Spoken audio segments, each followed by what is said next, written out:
Saudaraku, jadi kunci untuk sukses jangka panjang adalah menghindari lingkungan yang sempat menindas kita.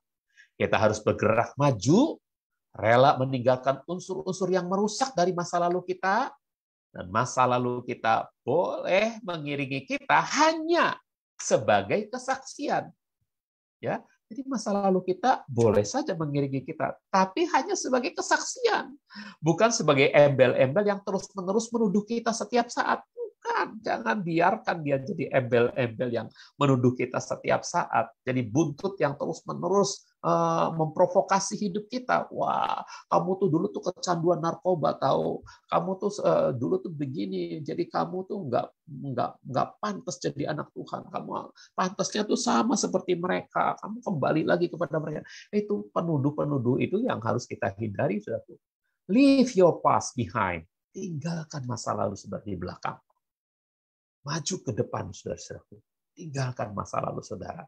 Kalaupun masa lalu saudara mengiringi saudara, ya, jadikan itu kesaksian bagi orang lain. Ya, jadikan kesaksian. Masa lalu Anda itu menjadi kesaksian Anda. Yesus tidak malu tentang Anda karena masa lalu Anda. Dia enggak malu di hadapan Bapak Yahweh dan bilang, Bapak Yahweh, saya ini udah menangis Yahya, tapi saya malu. Yahya tuh bejat banget, Bapak.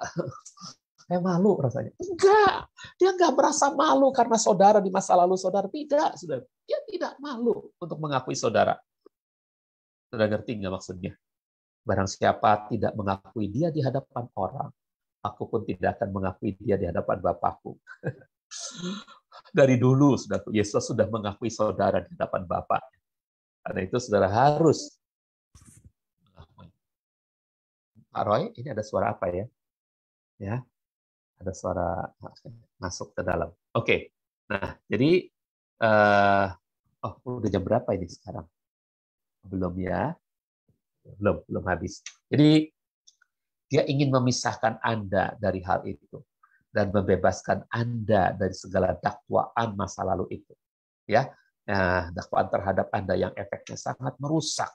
Ya, di masa lalu Anda itu harus jadi kesaksian. Ya, dia mengingini masa lalu Anda itu menjadi kesaksian yang Anda gunakan bagi kemuliaan-Nya. Jadi, saudaraku, jadikan masa lalu Anda itu kesaksian kepada siapapun. Anda harus cerita. Dulu aku buta, sekarang aku melihat. Gitu.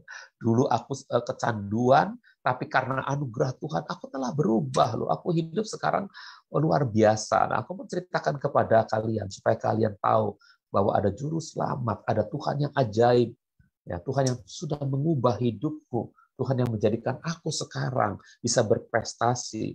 Aku sekarang sembuh dari penyakit apapun. Saudara bisa jadikan masa lalu itu sebagai sebuah kesaksian yang indah di tengah-tengah pergaulan saudara. Ya, saudaraku, jadi jangan lupa ingat lagi ini bahwa masa lalu Anda harus jadi kesaksian Anda.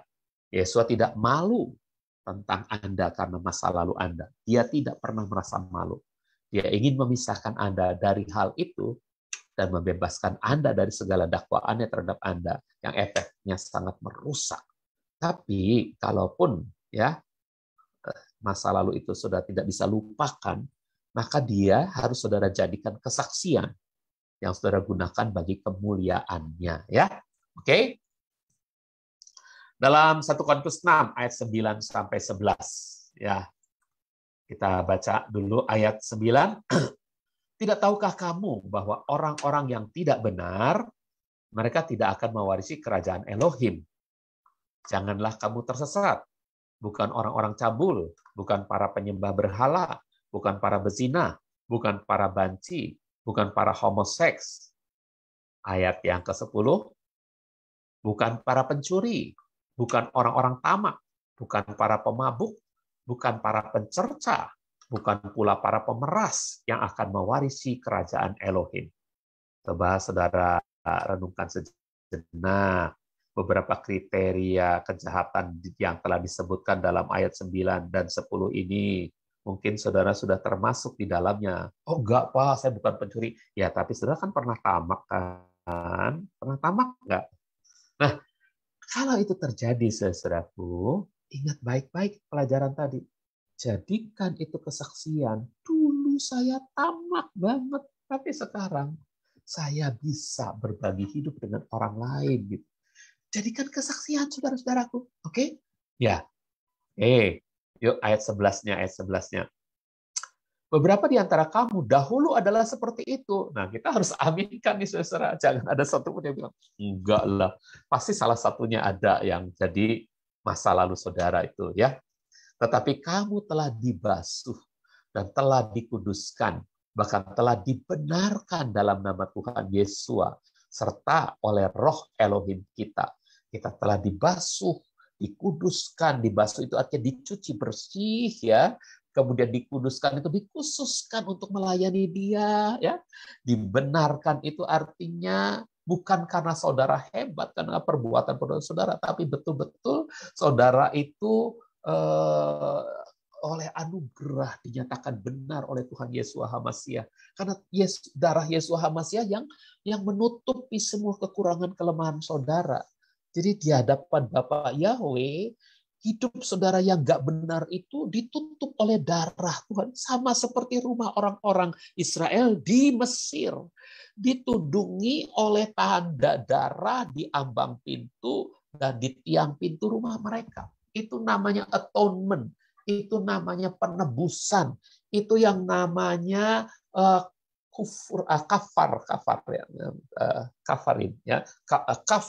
Dalam bahasa Inggris, covering, menutupi, menudungi, itu yang namanya ditudungi oleh darah Yesus, saudara, oleh darah Yesus. Ya, jadi saudaraku, inilah yang harusnya menjadi ingatan kita, ya, bahwa kita telah ditudungi, telah dibenarkan oleh Yesus HaMasiah. Jadi Paulus mengkonfirmasi hal ini. Di sini Rasul Paulus meminta kita untuk mengingat masa lalu kita, supaya kita dapat menghargai masa kini kita dan apa yang Tuhan telah lakukan di dalam kita, di dalam dan melalui kita. Jadi sepertinya bertentangan, ya. Tadi dalam kitab Filipi, Paulus mengatakan, aku melupakan apa yang di belakangku. Yang dimaksud dalam kitab Filipi adalah hal-hal yang mendakwa kita, itu yang dilupakan. Atau hal-hal yang menyebabkan kita sombong, kita menganggap kita layak, kita berprestasi, itu yang dilupakan oleh Rasul Paulus. Oke? Tapi yang 1 Korintus 6 ini mengatakan, kalaupun ada yang kita ingat bahwa dahulu kita tamak, dahulu kita pencuri, dahulu kita pezina, dahulu itu, saudaraku, dijadikan kesaksian untuk masa kini, untuk masa kini kita menghargai. Oh, dulu tuh aku semacam itu, ya. Tapi oleh anugerah sekarang aku telah diubah, gitu. Nah, ini yang harusnya saudara lakukan. Jadi ini dia, saudaraku. I was blind, but now I see. Dia ini diingatkan sama seperti 1 Korintus 6, Rasul Paulus katakan, dia diingatkan ketika dia menyanyikan Amazing Grace, ya. Amazing Grace, how sweet the sounds that save a wretch like me. I once was lost, but now I'm found. Was blind, but now I see. Ketika dia diingatkan, dulu dia terhilang, tapi sekarang dia sudah ditemukan. Dulu dia buta, tapi sekarang dia melihat. Itu artinya, saudaraku, apa yang Rasul Paulus katakan. Ingat dulu itu sebagian kita itu serakah dan sebagainya, buta dan sebagainya. Tapi sekarang oleh anugerah kita sudah diubahkan, ya. Jadi Paulus tidak mengingatkan orang-orang percaya di Korintus tentang masa lalu mereka untuk membuat mereka berjalan dalam rasa bersalah. Bukan, saudara-saudaraku, ya. Yang Paulus lakukan, ia mengingatkan mereka akan kuasa pembebasan dan anugerah pemulihan yang Tuhan telah kerjakan dalam hidup mereka masing-masing. Jadi ini bedanya Filipi 3 tadi dengan 1 Korintus 6. Kalau dalam Filipi 3, Paulus melupakan semua yang di belakang itu. Karena itu adalah soal sesuatu yang dia banggakan, soal sesuatu yang dia itu hebat, tetapi sebetulnya dia itu adalah pembunuh, sesuatu yang menjadikan dirinya masuk dalam kelompok pendosa yang sangat luar biasa gitu, saudaraku. Ya, itu yang harus dilupakan, ya. Itu harus dilupakan. Tetapi 1 Korintus 6 ayat 11 mengingatkan kita, dulu kita itu seperti itu loh. Namun sekarang oleh anugerah kita sudah berubah. Ya, jadi Paulus tidak mengingatkan orang-orang percaya di Korintus tentang masa lalu mereka untuk membuat mereka berjalan dalam rasa bersalah. Sebaliknya dia mengingatkan mereka akan kuasa pembebasan, kuasa dari anugerah pemulihan yang Tuhan telah kerjakan. Nah, ini telah dan sudah kerjakan dalam hidup mereka masing-masing. Jadi seperti ini, saudaraku. Only by grace, katanya ya. Hanya oleh anugerah dia bisa dibebaskan ketika dia bisa melihat masa lalunya. Hanya anugerah ya, dia telah dibebaskan. Jadi Tuhan memakai masa lalu Anda sebagai kesempatan untuk membebaskan Anda agar dia dapat membarui Anda menjadi ciptaan baru. Dia ingin membarui Anda supaya menjadi pribadi yang seharusnya. Karena kejatuhan manusia tidak lagi dapat memisahkan Anda dari Tuhan. Kejatuhan Adam, dosa yang disebut dosa asal, itu suatu. Ada istilah mengatakan dosa warisan, mungkin itu sangat ditentang oleh beberapa teolog tertentu, ya. Dosa asal, ya, dosa asal itu dosa Adam yang kalau dibilang diwariskan itu rasanya kurang enak gitu. Tapi dosa asal itu ternyata muncul juga di dalam diri setiap kita, saudaraku. Ya, karena kita keturunan Adam yang telah berdosa, dosa asal itu muncul. Kita nggak usah diajarin ngebohong. Waktu kita kecil kita udah bisa ngebohong, saudara. Kita udah nggak diajarin selfish, ya, mementingkan diri sendiri. Tapi waktu kecil kita sudah bisa mementingkan diri sendiri. Bahkan sejak lahir kita sudah bisa nangis, saudaraku. Nangis itu nggak ada dalam kerajaan surga. Di kerajaan surga nggak ada dosa. Berarti nangis itu termasuk dosa. Saudara, coba bayangkan. Itu dosa asal, saudara. Ya, dosa asal, saudara. Nggak usah diajarin. Kita bisa kok. Kita bisa kecewa. Nangis itu kan ungkapan rasa kecewa kita. Ya, ungkapan rasa sedih kita. Kita bisa. Saudara, mengapa? Karena memang itu dosa asal namanya. Ya, dosa asal. Nah, saudara, jadi Tuhan mau memakai masa lalu Anda sebagai kesempatan untuk membebaskan Anda agar dia dapat membarui Anda menjadi ciptaan baru. Dia ingin membarui Anda supaya menjadi pribadi yang seharusnya. Karena kejatuhan manusia tidak lagi dapat memisahkan Anda dari Tuhan. Percaya nggak nih, saudara? Coba lihat ya gambar ini ya. Dia telah memberikan hidupnya untuk kita dan bahkan telah menyatu dengan kita. Bagaimana mungkin kita dapat terpisah darinya lagi? Aku sudah menyatu dengan Tuhan. Tuhan sendiri yang berkehendak. Dan dia sendiri yang berfirman. Aku ada di dalammu, kamu ada di dalamku. Ketika kita makan perjamuan Tuhan itu, saudara. Ketika kita menerima dia, saudaraku. Menerima firman-Nya. Dia katakan, aku ada di dalammu dan engkau ada di dalamku. Ketika dia memberi perumpamaan tentang pokok anggur yang benar, barang siapa tetap menempel di dalam aku. Saudaraku. Jadi kita itu, saudaraku, telah mendapatkan hidupnya, ya, menyatu dengan kita, hidupnya Hamasya ini. Bagaimana mungkin kita dapat terpisah lagi darinya? Dan saudaraku, ini harusnya jadi iman kita. Karena iman itu, saudaraku, itu apa yang kita pikirkan yang positif itu yang akan terjadi pada hidup kita. Ya, kalau kita berpikirnya kita bisa lepas, wah kita bisa berdosa lagi, jadinya nanti begitu, saudaraku. Tapi kalau kita berpikirnya kita nggak akan lepas dari kasih-Nya, kita akan jadi seperti itu, saudaraku. Oke, tidak ada yang lebih kuat dan meyakinkan daripada kesaksian seseorang yang melalui Elohim telah mengatasi masa lalunya. Ini hebat sekali, saudara.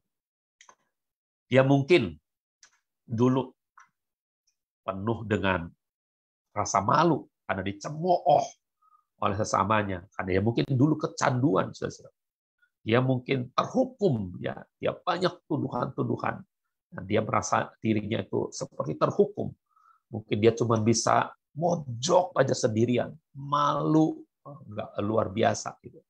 Tetapi ketika dia dibebaskan, saudara-saudaraku, maka dia akan seperti ini.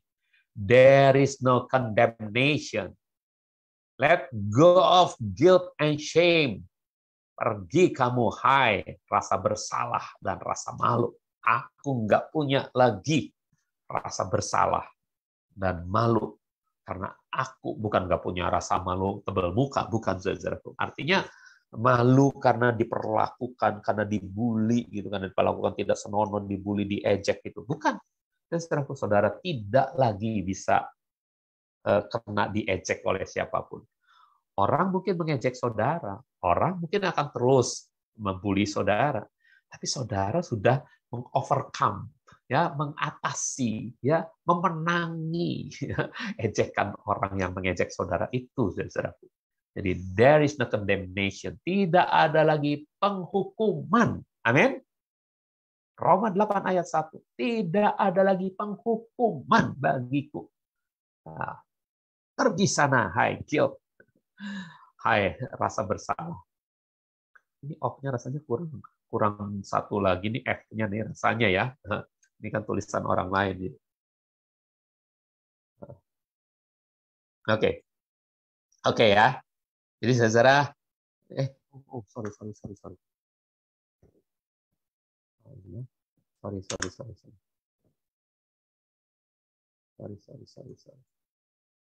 Ya, tidak ada yang lebih kuat dan meyakinkan daripada kesaksian seseorang yang Elohim yang bersama Elohim telah mengatasi masa lalunya. Ya, jadi ketika dia punya rasa malu dan penghukuman dalam hidupnya, tapi ketika dia bertemu dengan Yesua, dapat pelayanan dari Yesua, maka dia berkata, sekarang tidak ada lagi penghukuman bagiku yang hidup dalam bimbingan Tuhan, hidup seturut dengan pimpinan Roh Kudus. Ya, oke. Jadi alat penginjilan terbesar yang tersedia adalah firman kesaksian Anda. Saudaraku, orang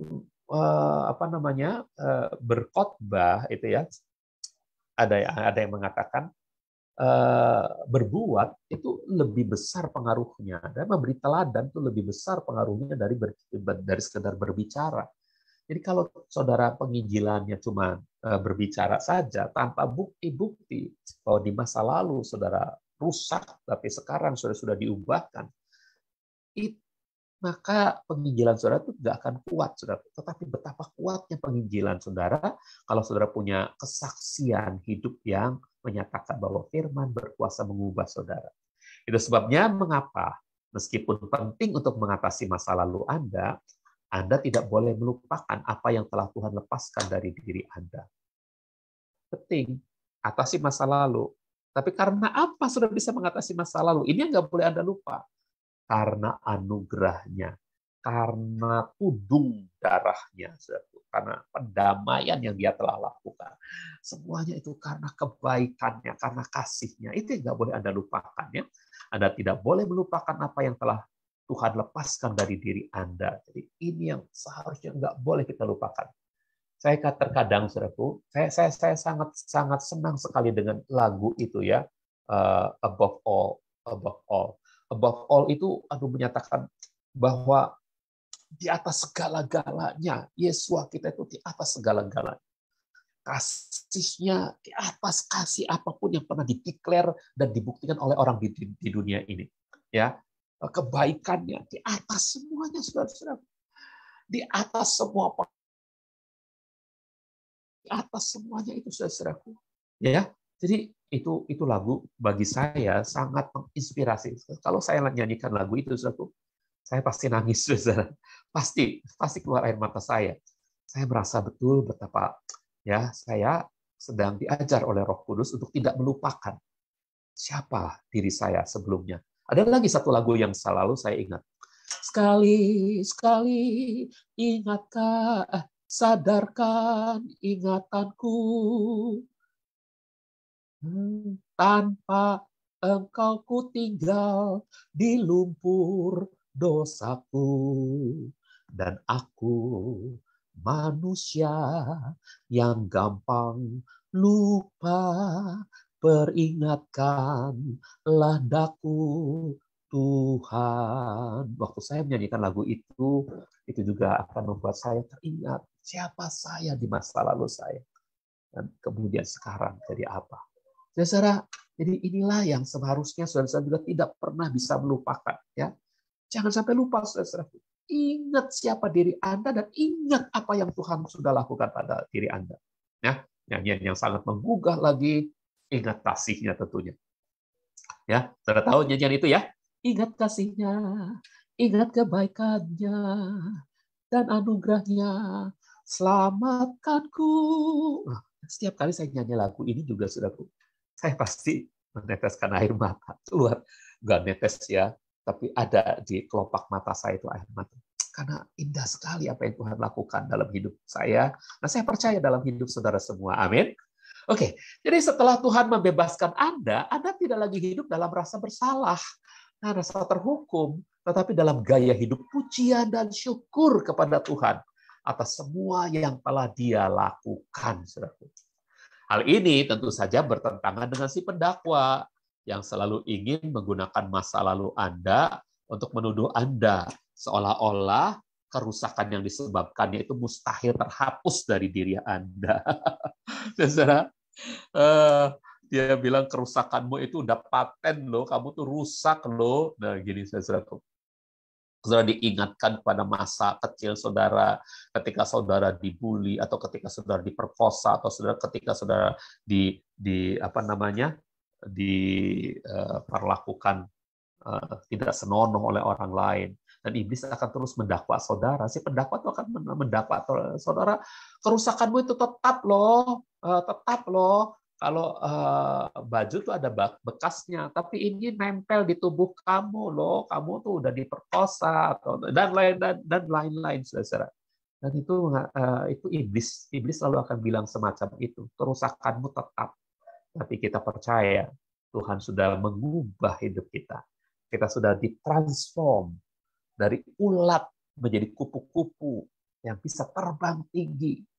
Dari ulat yang makanannya itu merusak dedaunan menjadi kupu-kupu yang menyebabkan terjadinya penyerbukan pada tanaman buah-buahan.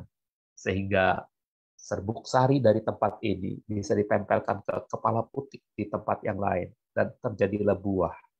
Saudara, itulah karya Tuhan atas kita. Kita sudah jadikan butterfly yang indah bagi kemuliaannya. Nah, saudaraku, berikutnya sebenarnya hal ini tidak selalu merupakan kesalahan seseorang. Sebuah ilustrasi yang sempurna tentang hal ini dapat kita baca dalam Yohanes 9 ayat 1 sampai 11. Ya, kita baca dulu ayat 1 dan 2. Ketika Yesus sedang lewat, dia melihat seseorang yang buta sejak lahirnya. Para muridnya menanyai dia, katanya, "Rabi, siapakah yang berdosa, orang ini atau orang tuanya, sehingga ia dilahirkan buta?" Ayat 3 sampai ayat 4. Yesus menjawab, "Bukan orang ini, bukan pula orang tuanya yang berdosa, tetapi karena pekerjaan-pekerjaan Elohim harus dinyatakan di dalam dirinya. Selama hari masih siang, aku harus mengerjakan pekerjaan Dia yang telah mengutus aku. Karena bila malam tiba, tidak seorang pun dapat bekerja." Ayat 5 dan ayat 6. "Selama aku ada di dunia, akulah terang dunia." Sesudah dia mengatakan itu, dia meludah ke tanah dan membuat lempung dengan ludah itu, lalu mengoleskan lempung itu pada kedua mata orang buta itu. Ayat 7 dan ayat 8. Lalu dia berkata kepadanya, "Pergilah, basuhlah di kolam Siloam." Siloam artinya yang diutus. Maka ia pergi dan membasuh matanya, lalu datang kembali dengan keadaan dapat melihat. Karena itu para tetangga dan orang-orang yang sebelumnya melihat bahwa ia buta berkata, "Bukankah ia adalah orang yang biasa duduk dan mengemis?" Ayat 9 dan 10. Beberapa orang berkata, "Benar dia." Tetapi yang lainnya berkata, "Bukan, ia hanya mirip dengan dia." Namun orang itu sendiri berkata, "Akulah dia." Lalu mereka bertanya kepadanya, "Bagaimana kedua matamu bisa melihat?" Ayat 11 terakhir. Orang itu menjawab dan berkata, seorang yang bernama Yesua membuat lempung dan mengoleskannya pada kedua mataku, lalu berkata, pergilah ke kolam Siloam dan basuhlah. Maka aku pun pergi dan membasuh mataku, lalu aku dapat melihat. Nah, saudaraku, jadi sebenarnya hal ini tidak selalu merupakan kesalahan seseorang. Ini diilustrasikan dengan sebuah kejadian ya yang tertulis dalam Yohanes pasal 9 ayat 1 sampai 11, bukan perumpamaannya, ini kejadian. Ada seorang yang buta ketemu Tuhan Yesus ya. Jadi orang ini adalah orang yang kemudian disembuhkan secara ajaib oleh Tuhan Yesus. Seorang yang buta sejak lahirnya. Ya, dan pada pelajaran yang akan datang, saudaraku, kita akan mulai pelajaran mengenai hal ini. Sebenarnya hal ini tidak selalu merupakan kesalahan seseorang, ya. Jadi itu, saudaraku, yang akan kita pelajari, ya. Dalam kisah ini kesimpulan cara berpikir orang banyak itu salah. Ada orang yang harus dikambing hitamkan atas kebutaan orang ini. Itulah ciri khas bagaimana cara berpikir duniawi. Nah, ini akan kita pelajari pada pertemuan yang akan datang, ya, saudara. Saudaraku, saya harap saudara benar-benar mengerti bahwa saudara harus melupakan semua luka-luka batin, luka-luka secara emosional saudara di masa lampau. Saudara harus betul-betul tudungi itu dengan kuasa darah Yesua HaMasiah. Dan saudara lupakan semuanya, sehingga saudara betul-betul sembuh dari luka-luka masa lalu. Kalau ada yang perlu pelayanan pelepasan, ya saudara bisa menelepon saya. Nah, saya bisa menghubungi Ibu Sonia mungkin untuk bisa melayani saudara, ya. Nah, saudara-saudara yang perlu pelepasan, kami juga punya tenaga-tenaga seperti di sini ada Ibu Sonia. Oke, ini saudara bisa mengalami itu ya. Dan itu yang disebut melupakan apa yang di belakangku, biar itu dibereskan semuanya sehingga tidak lagi dipakai oleh iblis untuk mendakwa kita. Kemudian, kalaupun saudara kan nggak bisa lupa semuanya itu, pasti ada di alam bawah sadar saudara dan bisa ingat kembali. Waktu diingat, saudara ingatnya begini. Dulu aku buta, sekarang aku melihat. Dulu aku terhilang, sekarang aku menjadi miliknya. Gitu. Itu yang saudara ingat. Dan itu terjadi karena anugerahnya. Ini kesimpulan dari pelajaran hari ini. Kiranya semua ini memberkati kita semua. Mari kita sehat, sempurna, sembuh dari semua penyakit kita dalam anugerah Tuhan Yesus HaMasiah. Amin.